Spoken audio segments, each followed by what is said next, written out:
नमस्कार, next 9 news देख रही हैं आप और मैं हूं आपके साथ प्रज्ञा सिंह। स्वागत है आप सभी का मेरे खास प्रोग्राम सत्ता से सवाल में।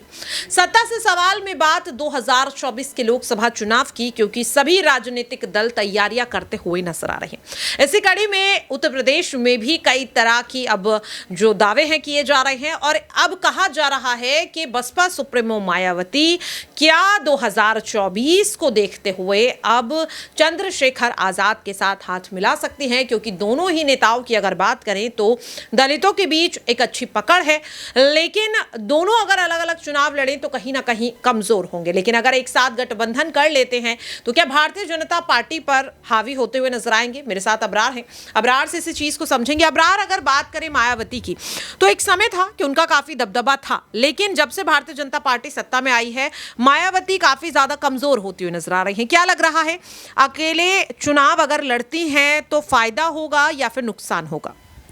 देखिए, मुझे लगता है कि इस वक्त कहीं ना कहीं उत्तर प्रदेश की राजनीति में मायावती को एक साथी की ज़रूरत ज़रूर है, क्योंकि पार्टी जो है पूरी तरीके से यहाँ पर जो है टूट चुकी है। पार्टी के कार्यकर्ता जो है वो जो है मोटिवेट हो चुके हैं। उनके अंदर एक नई ऊर्जा लाने की ज़रूरत है, तभी पार्टी जो है उत्तर प्रदेश की राजनीति में अपनी जो है उस स्थिति को फिर से दोहरा पाएगी। क्योंकि अब सोचिए, उत्तर प्रदेश जो कि सबसे बड़ा राज्य, सबसे ज़्यादा सीटें हैं वहाँ पर, और वहीं पर एक ऐसी पार्टी जो कि 3 बार सत्ता में रही हो, वो पार्टी एक सीट अगर जीत रही है विधानसभा चुनाव में, तो आप सोचिए कि पार्टी किस दयनीय स्थिति से गुजर रही है। और मुझे लगता है कि उन्हें कहीं ना कहीं इस बात को समझने की ज़रूरत है और इस पूरे मामले पर जो है फैसला लेने की भी ज़रूरत है जल्द से जल्द, क्योंकि लोकसभा चुनाव नज़दीक है। और लोकसभा चुनाव को मद्देनज़र रखते हुए अगर बात करें हम, तो इस मामले पर अगर बीते जो है कुछ महीने पहले की अगर बात करें हम, तो ऐसा लग रहा था कि मायावती इंडिया गठबंधन का हिस्सा बन सकती है, इंडिया गठबंधन में उनको कोई बड़ी भूमिका मिल सकती है,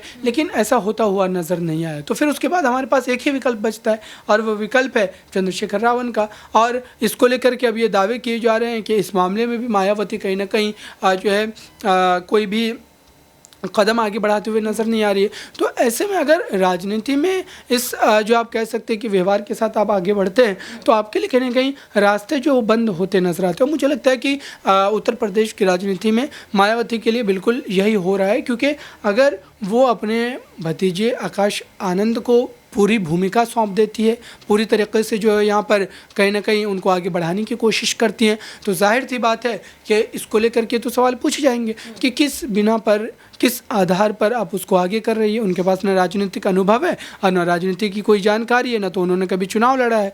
अब मात्र एक परिवार के होने की वजह से, भतीजा होने की वजह से अगर आप पार्टी के उस बड़े पद पर आप उनको जिम्मेदारी सौंप देते हैं, तो ये जिम्मेदारी आप मात्र सौंप सकते हैं। जनता तभी स्वीकार करेगी जब जनता के हितों की बात होगी, जब जनता के पक्ष की बात होगी। तो मुझे लगता है कि ये पूरा मामला इस तरीके से देखने की ज़रूरत है और फिलहाल देखना होगा कि आने वाले दिनों में मायावती इस पूरे मामले को लेकर के क्या कदम उठाती है। वाकई में देखिए, अगर चंद्रशेखर रावण की बात करें तो लगातार उत्तर प्रदेश में उनकी चर्चा जो है काफी ज्यादा बढ़ती हुई नजर आ रही है और देखा भी गया कि चंद्रशेखर आजाद के जितने भी समर्थक हैं वो भी इस चीज को मानते हैं कि मायावती भले ही इस वक्त खामोश है, लेकिन वो चाहती है कि चंद्रशेखर आजाद के साथ वो समर्थन कर लें। इसी से जुड़ी आपको दिखाना चाहेंगे ये खास रिपोर्ट, उसके बाद आगे के सवाल लेंगे। कई विपक्षी दलों ने चंद्रशेखर आजाद को समर्थन दिया, यहाँ तक कि सुभाषपा के प्रमुख ओम प्रकाश राजभर उनसे मुलाकात करने भी गए, लेकिन दलितों की मसीहा माने जाने वाली बसपा सुप्रीमो मायावती इस मामले पर अभी तक खामोश है। तो क्या लग रहा है कि चंद्रशेखर आजाद का वर्चस्व जो लगातार तेजी से बढ़ रहा है, उन्हें भीम आर्मी का समर्थन मिल रहा है, क्या इससे मायावती घबराती हुई दिखाई दे रही है?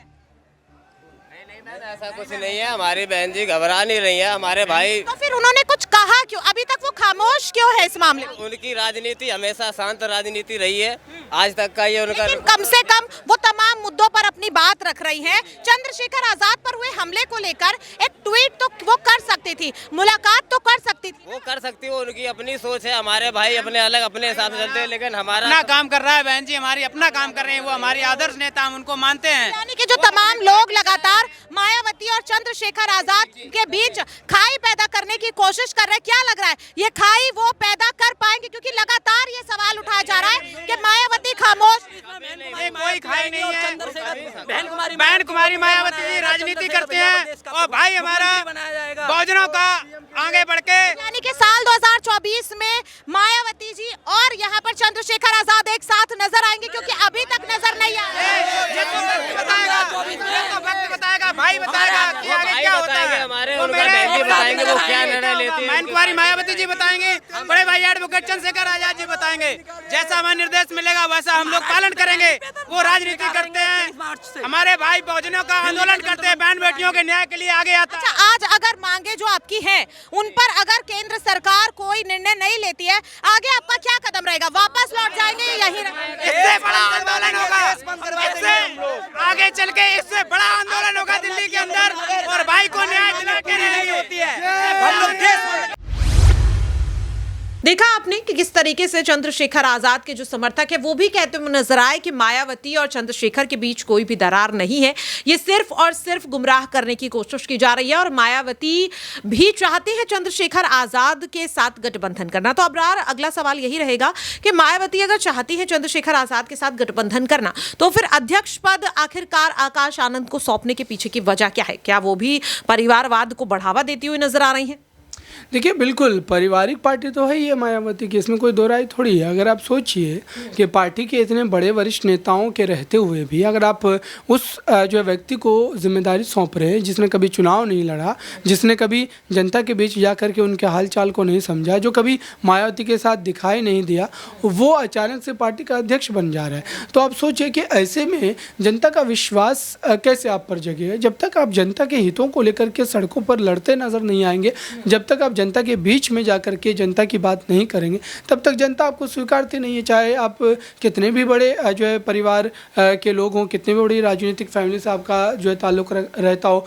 तो मुझे लगता है कि मायावती को समझने की ज़रूरत है कि अब जो है वो राजनीति नहीं है जो परंपरागत राजनीति पहले हुआ करती थी। अब मामला बिल्कुल पूरी तरीके से बदल चुका है और अब लोग जो है एक नए जो आप कह सकते हैं कि सोच के साथ आगे बढ़ रहे हैं। तो मुझे लगता है कि इस पूरे मामले को लेकर के फिर से एक बार जो है गंभीरता से इस पर जो है विचार करने की जरूरत है। वाकई में देखिए, अब देखना काफी अहम होगा कि क्या वाकई में 2024 के चुनाव को देखते हुए मायावती अब खुद चंद्रशेखर आजाद से हाथ मिलाती हुई नजर आएंगी, या फिर जिस तरीके से अब तक उनका रुतबा देखने के लिए मिल रहा है, उनका मिजाज देखने के लिए मिल रहा है, अकेले ही चुनावी मैदान में उतरती हुई नजर आएंगी।